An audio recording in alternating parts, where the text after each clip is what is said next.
YouTube community, Tim Curry fans, random people on the internet. My name is Giggens, and we're here today to talk about Tim's probably last solo album, Simplicity. From what I can find, this may have been released in August of 1981. I do know it charted for the first time in August of 1981. It was on the charts for 8 weeks, eventually peaking at number 112. Produced by Michael Kamen and recorded at the Hit Factory in New York City, this record features a wonderful band behind Tim, including Earl Slick on lead guitars, David Sanborn on alto sax, and Michael himself on keyboards. Half originals, half covers, and I personally love this album. I know for a lot of people it's kind of like the weaker of the three that Tim did, starting with Read My Lips, and then the incredible Fearless. His first one and this one are very hard to find in stores or out in the wild. Online, of course, you can find them online, but I like to search for things in stores. It's more fun. And Fearless comes up a lot more often, but this record is fun. Yeah, maybe is the weaker of the three, but I still really, really enjoy it. This record was made during a super busy time in Tim's life. During the day, he'd record this album, and then at night, he'd be either making a movie or playing Mozart on stage on Broadway in the Amadeus production. So he was really, really involved in the creative process during this time, which could explain why there aren't as many originals on this thing. I will say the balance of covers to his originals is really well chosen. The covers he does in this record are so made for Tim. It's like he was preparing his whole life to sing some of these songs. So let's get into it. Working on My Tan was released as a single, which it's a cool song, but I would say it's probably one of the weaker choices to be a single. The B-side, On a Roll, that should have been the A-side. It's a much more rockin' song, but we'll get there. Working on My Tan, lyrically it's about getting away from all the stresses of life and all the hardships and wanting to go somewhere warm. You can just focus on just getting a nice tan and put your toes in the sand and getting away from all your stresses, all your worries. Tim's really chill, easy breezy vocal plays really well on top of the bouncy rhythm that also features some really good expressive guitar shredding near the end. And I like the little synthy boops that happen throughout this thing as well. Cool song. She's Not There, the Zombies classic. Tim nails this one. Of course, I'm going to say this a lot. He makes it his own. He Tim Curryifies it, but he soars through the choruses with ease and makes the verses his own, adding his own little vocal ad-libs that definitely set it apart from the original, but not enough to be like a distraction. Just adds to the fun of the song itself. But he's got this too cool for school kind of vocal delivery throughout this whole thing, which I just love, and I love hearing him experiment more too. It's a great rocker of a track. Simplicity, the title track, it's a wonderful, soulful ballad. Tim wrote this one. And, excellent dynamics. I like that it's a bit more quiet. You get some piano touches here and there. The bass is super warm. The drums are a little bit timid. And hearing Tim kind of just lay it out on the line, like, I miss when things were literally more simple. Like, things get complicated. Life gets hard. The older you get, the more things you got to worry about. And you just want to break it down to the core elements of, like, what's important in life, what makes my heart happy, what am I looking for here. Literally just wanting things to be easier. It's kind of a slow burn of a song, and I like the emotion and the drama, and the chorus is so infectious. Your soul in that chorus. You feel the emotion in his voice, which I really love. On a Roll, like I said before, the charged up rocker, really empowering yourself to believe in yourself and keep going and get through the hard times.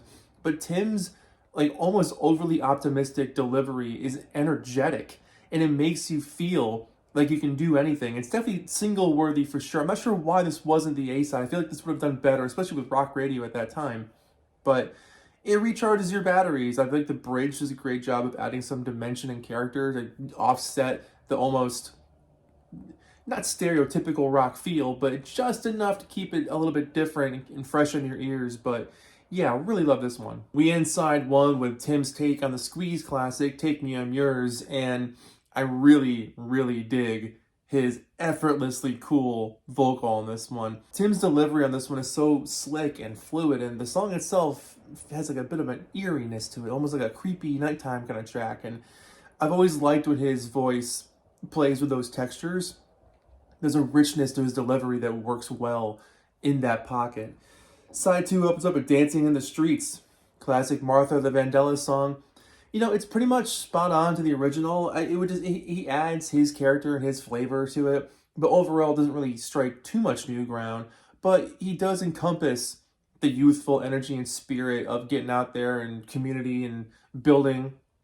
So I dig that. And this was years before David Bowie and Mick Jagger did it, so he was ahead of the curve there. Betty Jean comes up next, another one that Tim wrote the lyric to, and you just hear the smile in his voice the whole time he sings this one. Another reggae-inspired track, but still a good, fun love song. Nothing too crazy. Out of Pawn. This one's really nice. Cheering on your special someone and realizing you're not going to get used up anymore by people who want to use you up, and you're giving your heart away, giving everything you have, and getting nothing in return. And I love how Tim whispers a lot of this one. A really powerful, dynamic groover of track, and I love the sax solos that fade out on this one as well. This could have been like a good B-side for sure.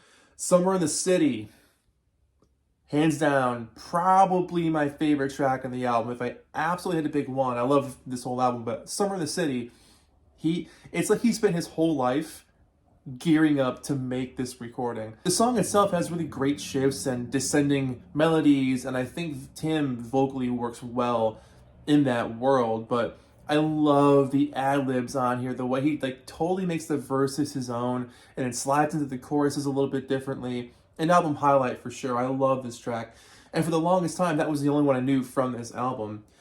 And then he ends with I Put a Spell on You, which again, a slow burner of a song that lets Earl Slick shred away at the end, which is really, really cool. But I feel like this one in particular, he doesn't go the predictable route of just screaming it the whole time. He lets it growl, which I think is a much more captivating listen. Again, he was preparing for this one his whole life. It just works so comfortably for him. And I think it's a really good closer, really good, put a ribbon on it kind of feel. But Tim Curry really is one of the most incredible artists, performers, singers of our generation. He's incredibly versatile, and I love hearing what he does when he gets to have fun playing and recording music, because the 3 records he put out, and then the Greatest Hits, which does feature a couple of tracks not on any of these albums, it's an important document. I like the guy just as a dude. I think he's cool. I love his movies, and I'm constantly digging deeper for more music from him. And there is like vault stuff that's out there, so there's more to dive into, and I'm gonna complete my collection on vinyl with 45s pretty soon. This completes the album's collection. But Simplicity is an album that if you want to put it into some sort of concept, it's about taking things that can be complex and kind of breaking them down. And that was kind of their promo tactic at the time. They said like, a complex album made simple, or, complexity becoming simplicity. You take themes about love and about life and figuring out your place in the world and figuring out how to handle stress and anxiety, or being with your friends, Can it be considered a concept album? I don't know about that, but it takes themes and, boils them down to their core, and you're left feeling like you've been on a bit of a roller coaster emotionally, which is the mark of a good album. So I love this record. I love Tim's voice. I love everything he does. I'm a big fan. And Tim, if you ever do watch this video, thank you for your incredible work across the board, but your music is really, really special. So if you haven't heard this album, please do yourself a favor and check it out. Tim's voice is just awesome, and the way he plays into these songs and makes them his own is truly something to be heard. So that's it. I'm going to give this a 7 out of 10, maybe a very light 8, but probably a 7 out of 10. For as much as I do love this album, a couple more originals would have been cool, but the covers on this thing are so well chosen, and it absolutely meant for him to sing. So there you go. My name is Giggens. This has been Tim Curry, Simplicity. An absolute honor to chat about this record. Let me know your comments and the thoughts below, and we'll get chatting about it. But thanks for watching. See you guys in the next video. Take care of yourselves. Bye-bye.